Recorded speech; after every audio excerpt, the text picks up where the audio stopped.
Rasulullah ada nggak orang belajar ini hadis sahih, ini hadis hasan, ini hadis dhaif? Ada nggak? Nggak ada. Ada kawan saya ahli fikih, ngomongnya sama. Emang tasawuf ada di masa Rasulullah? Saya tanya balik. Emang hukum sunnah, bid'ah itu ada di masa Rasul? Rasul ngomong kullu bid'atin dhalalah, tapi tidak seperti yang antum jelaskan. Ada 5 macam hukum. Itu di zaman Rasul nggak dijelasin. Tapi di tangan ahli fikih itu jelas. Ilmu tafsir ada nggak di zaman Rasul? Nggak ada. Ada ilmu asbabun nuzul. Ada ayat nabi, ayat mengetahui, ayat mengetahui. Ada nasih mansukh, nggak ada di zaman Rasul. Tapi barangnya ada. Ilmu hadis tidak ada di zaman Nabi, tapi hadisnya ada. Ilmu tafsir tidak ada di zaman Nabi, tafsir ada. Ilmu tasawuf tidak ada di zaman Nabi, tapi tasawufnya ada. Sama aja. Buktinya apa? Sekarang kita definisikan dulu. Apa definisi tasawuf? Kalau sudah mengerti tasawuf, maka mengerti. Nanti kita cek ada nggak barang yang disebut dalam tasawuf ini di zaman Nabi. Kita buka. Tasawuf itu definisinya adalah ajaran Rasulullah yang mencakup keruhanian.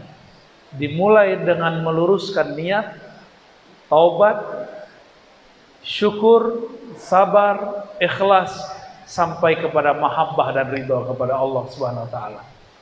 Dan banyak cabang-cabangnya. Saya mau tanya, niat ada nggak di zaman Nabi? Ajaran ngajarin niat ada. Tobat ada nggak di zaman Nabi? Kalau nggak dengan cara tasawuf tobat, antum tobatnya nanti akan garing. Banyak orang tobat tapi tidak dengan cara yang Nabi ajarkan secara rohani. Maka yang terjadi seperti dialog antara seorang yang membunuh 99 orang datang kepada ahli hukum. Itu hadis Sahih Bukhari. Si orang ini melapor, wahai Tuan Syekh, Tuan Rahib, saya sudah membunuh 99 orang. Mungkinkah aku bertobat?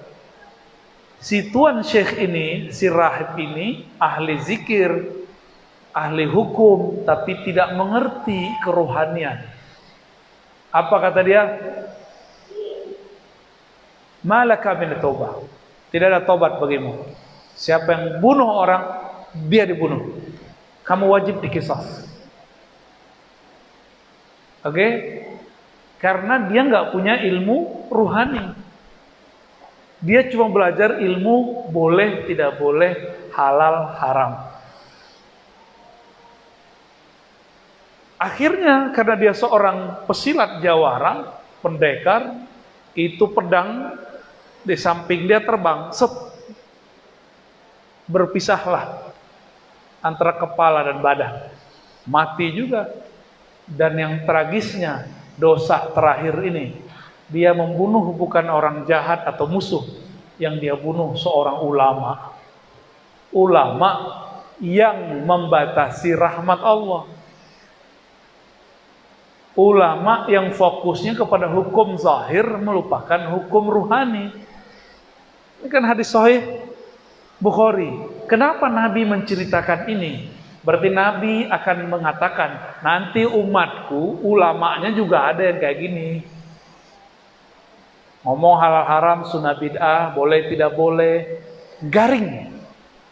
Gak ada nuansa spiritualnya, gak ada. Sedangkan Nabi itu mendahulukan nuansa rohani sebelum hukum zahir.